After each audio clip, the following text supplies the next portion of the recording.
Well, thank you very much. That was such a beautiful introduction. I'm so very honored to be here. And I'd like first to start off by saying congratulations to the parents, the grandparents, the aunts, the uncles, the siblings, the friends, the cousins, the godparents, the partners, and the children of all of the graduates. A huge round of applause for the love and support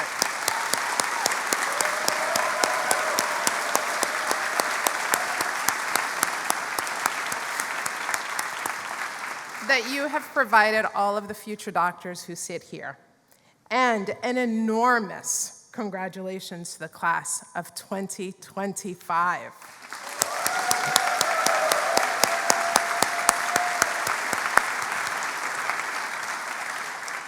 It's really such an honor to be celebrating here with you all. So, as Heidi mentioned, I was once in your seats, literally. 27 years ago, I sat in this very church, in these pews, with my family and friends in the balcony, waiting for my name to be called, for a photograph to be taken, and for my diploma to be handed to me.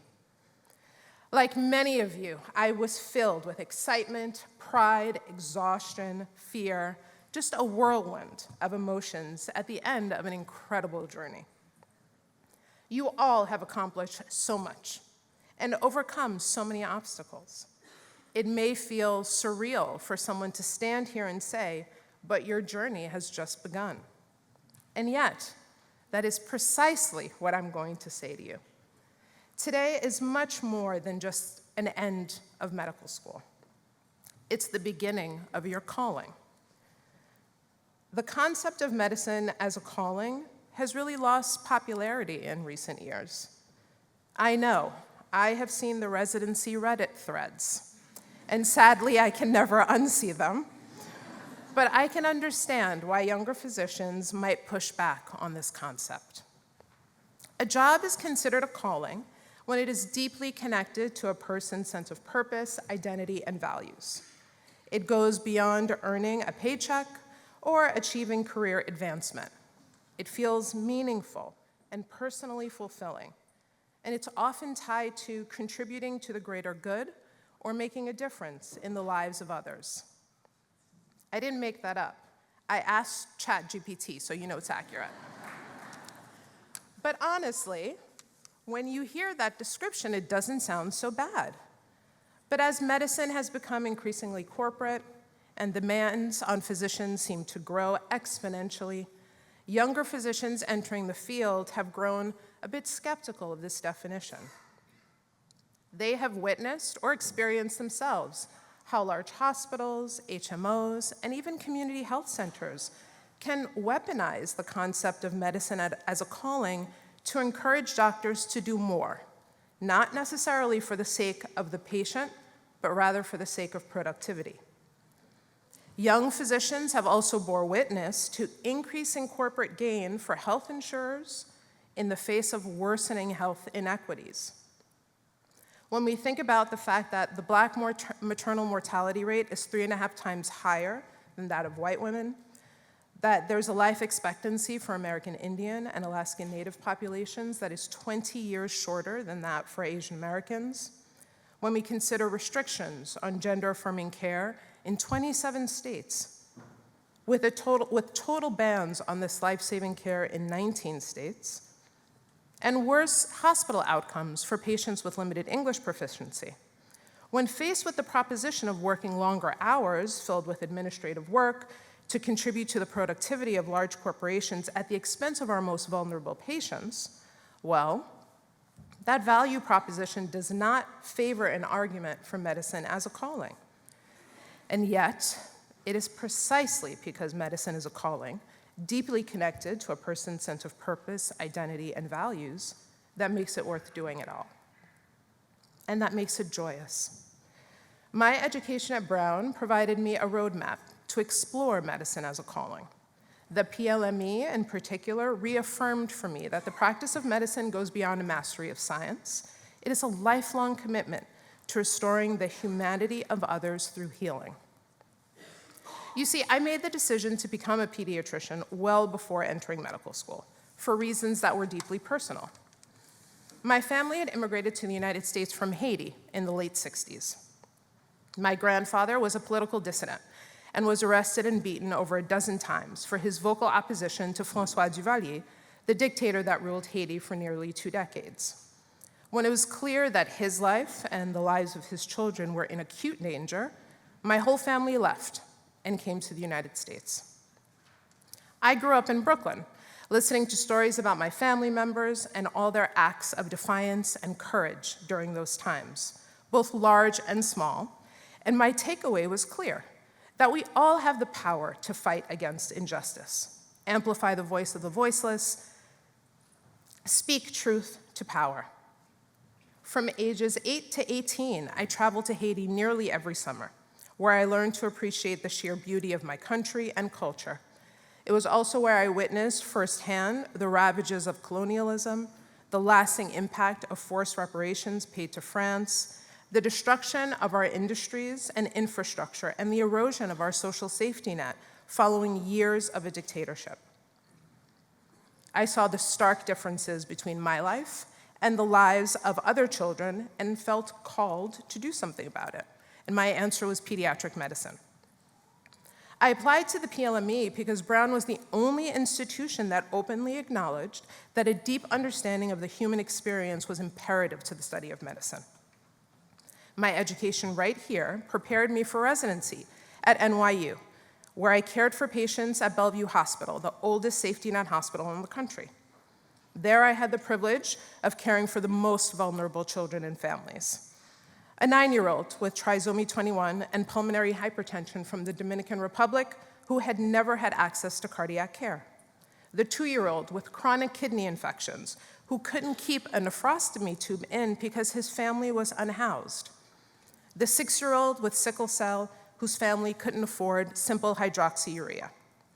These were my patients, and along with other dedicated physicians, nurses, and ancillary staff, we went above and beyond to create safe and inclusive spaces for them and for all the families in our communities that were new immigrants, did not speak English, were uninsured or underinsured, or undocumented, were seeking reproductive care or gender-affirming care, were in the foster care system or the criminal justice system.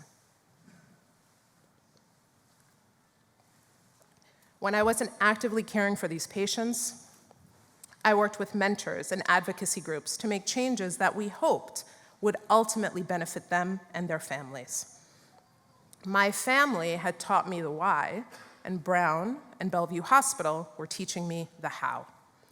Serving those families was very hard work. I spent long hours at the hospital as a trainee, and frankly, even longer as a faculty member, because pediatric medicine is my calling. It is exhausting, it is exhilarating, it is joyous. After a decade of clinical and administrative work, I shifted my attention to training future pediatricians, trying to encourage every single one of you to be a pediatrician. Many of you who have met with me know that this is true. I thought it was important to diversify our physician workforce and to create inclusive spaces for residents and students to learn and flourish. I wanted to share with rising physicians the valuable lessons I had been taught, the quiet lessons I knew were important, and the unspoken lessons I had to learn. It is critical for trainees to understand that our patients are diverse and that inequitable treatment leads to health disparities. So I taught them to study these inequitable systems through their own unique lens, to leverage their lived experience as a valuable part of their research, to ask questions no one had thought to ask before, and importantly, to trust their own voice. I taught them to ignore the signposts telling them they did not belong, because our increasingly diverse patients had been waiting for generations to see exactly them walk through the door. I wanted all my learners to embrace the fact that as physicians, we had the power, no, the obligation, to thoughtfully change these institutions to serve our patients better. This charge has taken on even more urgency as our society and the political discourse question the value of our research and undermine the systems of care we know are vital to our patients. Not surprisingly, I'm often asked, Pat, how on earth, or maybe sometimes why on earth, do you do what you do? It has to be exhausting to work in diversity, equity, and inclusion, to work with residents, to teach and advise students, to care for families. And I have to say, as a person living this life, it never feels quite as exhausting as everyone else seems to think it should be. I think that's because when you pursue a career that is your calling, that alignment with your values, the power your hard work has to positively impact the human experience, remains a powerful antidote to burnout. The care I have provided patients, the mentorship I have extended to students and residents, my advocacy, my research, and my teaching has all provided me extraordinary joy. Doing work that aligns so closely with my values is both a gift and a goal. I intentionally pursue opportunities that reflect my calling, even when it's risky, because doing so makes a huge difference and brings me great joy. I often have the privilege of listening to students and residents share their frustrations with me. They share their dissatisfaction with the healthcare system, their anger with institutions of higher learning, their exasperation with constructions of oppression and exclusion. All of you in this room have at one point in time shared with me stories about a fellow student who has been misgendered, or the microaggression that was faced by a Black female resident, the limited English proficiency patient that did not have the benefit of an interpreter. What I hear just beyond the anger and the accusations is your desire to care. Your willingness to acknowledge someone who may not otherwise be seen, to soothe someone in pain, to protect a person from future harm, to carry someone else's burden. What I hear in your stories is the desire to uplift humanity through connection, through advocacy, through justice, and through love. As you move forward in your careers, keep that drive to care for others at the forefront of your work. I implore you, do not lose it. Do not abandon it, do not let it go. Allow it to fuel you. Make the love that you all have for humanity a part of your calling to practice medicine. Elizabeth Kubler-Ross, the Swiss psychiatrist, wrote in her memoir, "I can assure you that the greatest rewards in your whole life will come from opening up your heart to those in need. The greatest blessings always come from helping." And Bell Hooks, the great author and educator, evoked from Dr. Kubler-Ross when she wrote, "Service is simply another dimension of human love." As you all embark on the beginning of your calling, reflect on your values. Consider the lessons taught you by the very people who are here to celebrate you. Be of service, listen to your patients, amplify their voices, advocate for their welfare, mentor those coming behind you. I promise you, leaning into your calling as a physician will be a source of joy for you, and importantly, a force of justice for those you serve. Now is your time to step forward with conviction, heal with humility, and let love and justice be your legacy. Thank you.